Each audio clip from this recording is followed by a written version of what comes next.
Stephanie Politan, thanks so much for joining us tonight here on Closing Arguments. Big hour ahead, and we begin with Ruby Franke.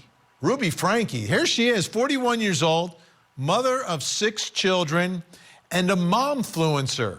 This is someone who goes on social media and talks about the way that she does what she does, whether it's products, raising kids. And she launched a family YouTube page in 2015. You're taking a look at it.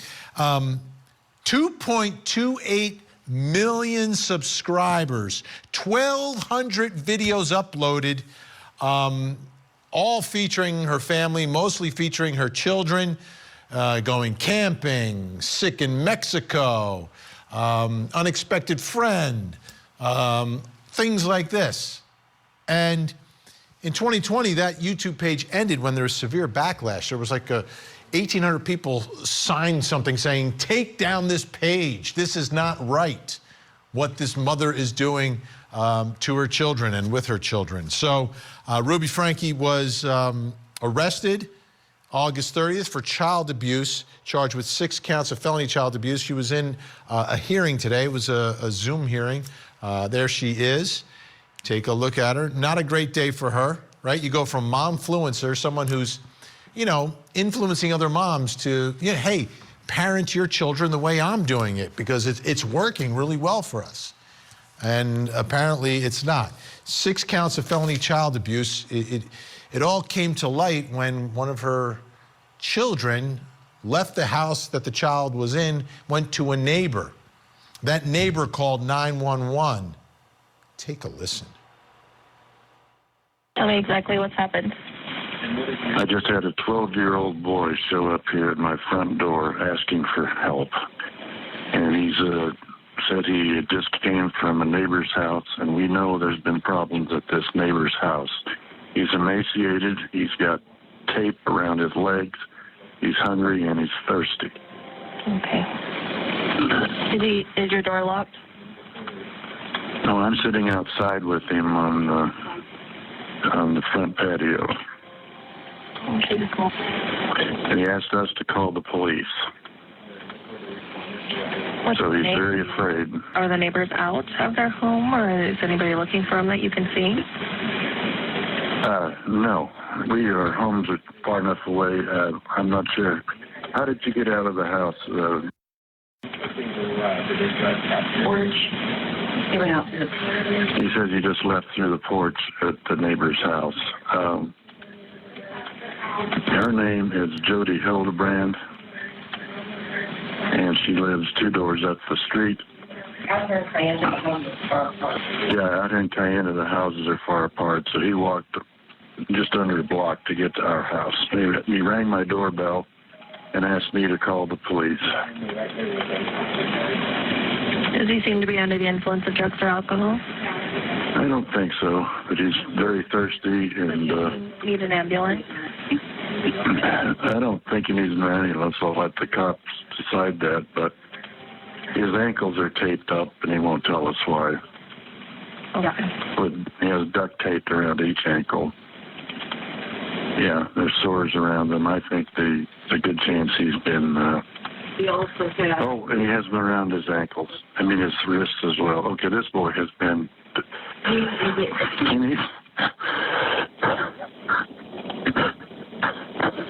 This kid has obviously been... I think he's been detained. He's obviously covered in wounds. Okay. Let's get the paramedics headed over that way, okay? Oh, that's a good idea, too.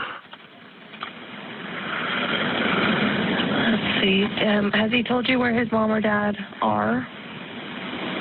I haven't asked him that. Yeah. You know where your mom is? I really got these things. Yeah, I'm sure that doesn't matter, son. Do you know where your mom and dad are?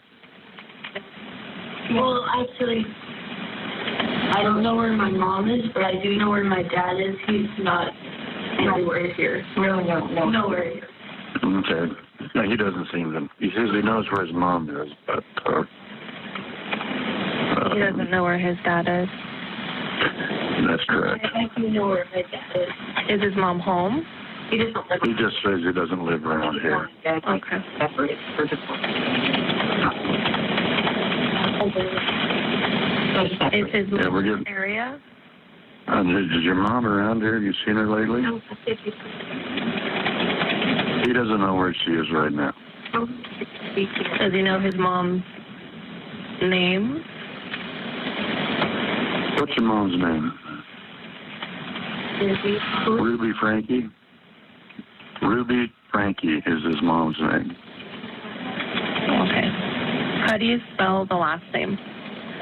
Franke. Franke. Okay. And does she live in the area?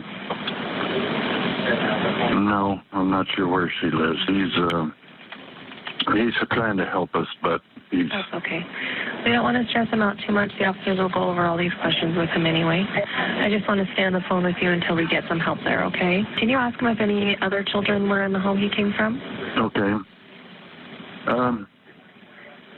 Was there any other kids up at Jody's house? 10 and 14, and they're still at this house. Are they tied up as well? What's the deal with? Are they being held? Do they have wounds on them as well? Nothing bad's going on with us. Okay. It's just Okay. So they're able to walk around the house and everything. Well, okay. He says everything's fine with them. Grain of salt. Okay. He says what's happened to him is his fault. He's fine. I've got him sitting here. My wife, he got him water and giving him something to eat because he's hungry, and I think the young man, he's hearing his stocking feet. So he escaped. Well, I'm glad that he was able to make it to They're on their way. where he could be safe. They should just be pulling up now. Let me know when they're with you, okay? Will do. Is Jody up there right now? Yes. Okay. Jody Hildebrand is up there right now. Okay. So she may come looking for him here soon, but he's not gonna, obviously. We need the cops here as soon as possible. I'm just asking where he is now. Yeah, she's a bad lady. We didn't realize how bad. Does he have anything with him? But, no, he's wearing a long sleeve shirt and shorts, and it's way too big for him. Can you tell me what color the shirt and shirt are? Okay, the ambulance is here. Okay. So. Are they with you? No, they're just not getting out of the truck. Okay. Okay. I'll go ahead and I'll let you go then. You did a great job. Okay. Thank you. Thanks, bye. Bye. And you can hear this man breaking up at times, you know, as he realizes what has happened to this child. And it's amazing the child said, oh, whatever happened, it's my fault. I mean, it speaks volumes about what was going on inside this house. And that woman, Jody Hildebrand, she's also charged. Ruby Franke is charged. Jody Hildebrand is charged. Let's bring in our think tank joining us tonight in Los Angeles, California, criminal defense attorney Laura Uretzian. Also with us in San Diego, California, criminal defense attorney, former prosecutor Brian Watkins. And in West Palm Beach, Florida, the state attorney for Palm Beach County, Dave Arenberg, with us. Great to see everyone. Laura, I look at this, and this to me is heartbreaking. You can hear the heartbreak in the neighbor's voice as he finally is recognizing and seeing what has happened to this child who has escaped from this home looking for something to eat and some water. I don't know. What do you do to a mother if everything turns out the way it is charged in this case? What do you do with her? Like, what should our system of justice do to a mother who would do this to their own child? assuming that she's the one that did this to her child or had knowledge that this was being done to her, somebody was hurting her child. Clearly, this, as the neighbor described, this boy was being detained. I mean, there's tape, duct tape around his wrists, his ankles. He's got wounds. He's emaciated. He's thirsty. He's hungry. I mean, he must have been in a very bad shape for the neighbor to break down the way he did. I mean, like you said, Vinny, you could hear it in his voice.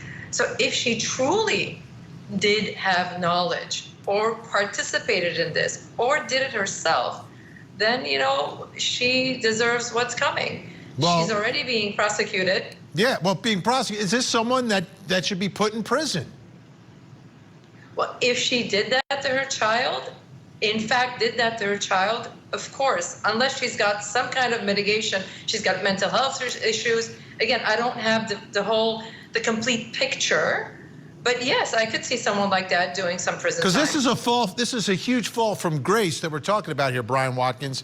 This is someone, millions of followers, millions of views, a YouTube celebrity, which is a real celebrity in the real world, and selling herself as someone who is trying to influence other parents, and then to be charged with this, and for this to come out, to me, is unreal.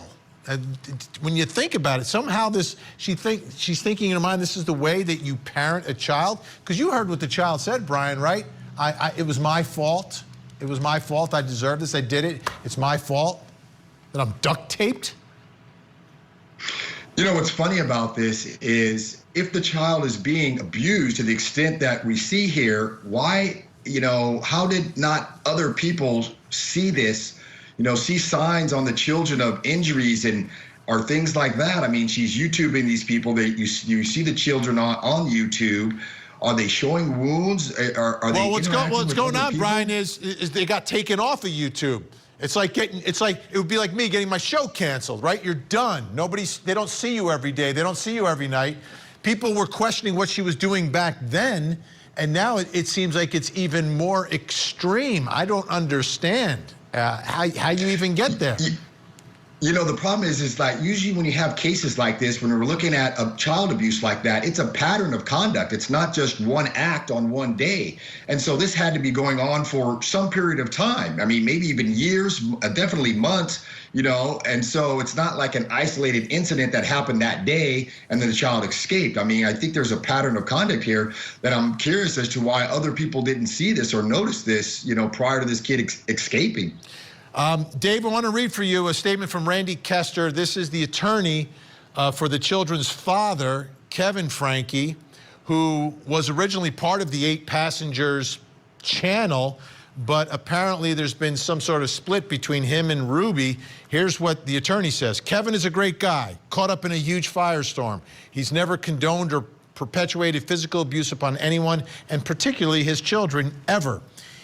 Even in his absence, he always provided for his children, including college funds. He was horrified and saddened when he found out about the incomprehensible events in Ivins, which is the part of Utah where this happened, at Jody Hildebrandt's residence. He's already begun in earnest his efforts towards reconciliation with his children, for whom he harbors a father's love. He will continue daily those efforts through appropriate venues, including the juvenile court and the children's current caregivers. He will do so with patience and with an understanding of the traumatic and emotional in which his children have been subjected to.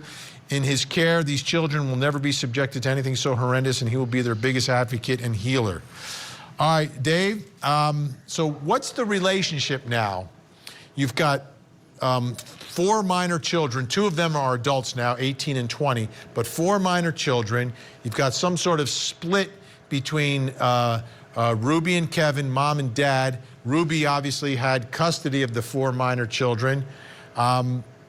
Child Services is in the mix now. How does all this get sorted out? Because we always talk about best interests of the children, get them to a safe place, but is there any consideration about how the children are taken care of from the prosecution perspective, or are you guys out of the loop when it comes to situations like this? Vinny, it's up to Child Protection Services to make the decision who gets custody. And I think it's telling that in this case, Kevin was not given custody. We're still unclear on the relationship between him and Ruby, whether they are officially split. But we know that Kevin has been in court. He has been openly supportive of Ruby up to that statement. That's the first time I've seen any sort of verbal split between the two. It seemed like he was in cahoots with her. And the fact that Child Protection Services did not give custody of the children to Kevin, to me speaks volumes. Makes me think perhaps will another shoe fall and Kevin be charged as well. But at the current state, it looks like the best thing for the children is to get them out of the household to someone else other than the parents. Yeah, and hopefully I mean, there's this big extended family. There's aunts, there's uncles, there's grandparents, and hopefully someone there will be able to step in. Because it's 4 kids, and they want to stay together and be together, but I can't imagine what they have been through. First, people were complaining that they were just growing up on YouTube, and that was a problem. You take that, and then you add this to the mix. I can't imagine it. So, all right, Laura Uretzian, Brian Watkins, Dave Arenberg with us the whole hour. Up next.